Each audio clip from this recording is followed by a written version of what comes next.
வணக்கம் கண்ணு, இது பொள்ளாச்சி மண்ணு. இன்றைக்கி ஒரு குட்டி மினி விளாக் பார்த்துடலாமா? இது என்ன மினி விளாக் அப்படின்னா, இது உடுமலையிலேருந்து எடுத்த மினி விளாக் தான் கண்ணு. இன்றைக்கி அம்மா வீட்டுக்கு நம்ம ஆல்ரெடி வந்தாச்சு. சண்டேவே தம்பிக்கு ஃபீவராக இருந்துச்சுன்னு சொல்லிட்டு மறுபடியும் இன்னும் ஃபீவர் வந்து நைட் ஆனால் மட்டும் வருது. அதனால் தர்காவுக்கு போய் மந்திரிச்சிட்டு வந்துடலாம் அப்படின்னு சொல்லிட்டு இந்த ரோடு பார்க்குறீங்களா, இது வந்து பழனி ரோடு. அதுக்கப்புறம் வந்து நம்ம இப்போ இளையமுத்தூரில் இருக்கிற மசூதிக்கு தான் வந்து போக போகிறோம்.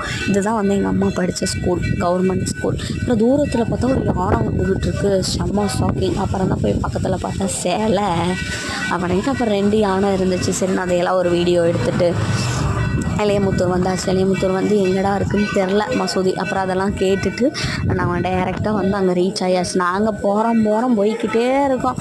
போய் அங்கே சுற்றி இங்கே சுற்றி பின் கேட்டுக்கு போய் அதுக்கப்புறம் ஒரு ஏரியாக்குள்ளே போய் வீடெல்லாம் கேட்டு ஒரு வீட்டில் போய் மறுபடியும் கேட்டுட்டு வந்தோம். பார்த்தா மசூதி முன்னாடியே இருந்திருக்கு. குருட்டு கபோதிக்கு நாங்கள் 2 பேர் தேடிக்கிட்டு இருந்தோம். அங்கே போய் அவங்க எல்லோரும் வந்து உள்ள மந்திரம் அது என்னென்னு எனக்கு தெரில, அது பண்ணிகிட்டு இருந்தாங்க. அவங்க ஓதிக்கிட்டு இருந்தாங்கன்னு நினைக்கிறேன். அப்புறம் அந்த டைமிங்கில் வந்து சரி நம்ம கொஞ்சம் நேரம் ஒரு கிளிப்ஸ் எடுத்துக்கலாம் அப்படின்னு சொல்லிட்டு அங்கே வந்து அங்கேயே பார்த்துக்கிட்டு இருந்துச்சு. என்னடான்னு பார்த்தா எல்லாம் ஆடுறது அப்படி பார்த்துக்கிட்டு இருக்கோம். ஆனால் செம்ம வீஸ். உடுமலையும் பொள்ளாச்சியும் ஒரு செம்ம ஹெவன்னு தாங்க சொல்லணும். அடிச்சிக்கவே முடியாதுங்க நேச்சரில். செம்ம காற்று, மழை எல்லாமே சூப்பரான ஒரு இது தான். அதுக்கப்புறம் நம்ம போய் மறுபடியும் வந்துருச்சாச்சு. இப்போ வீட்டுக்கு கிளம்பியாச்சு. பாய் பாய்.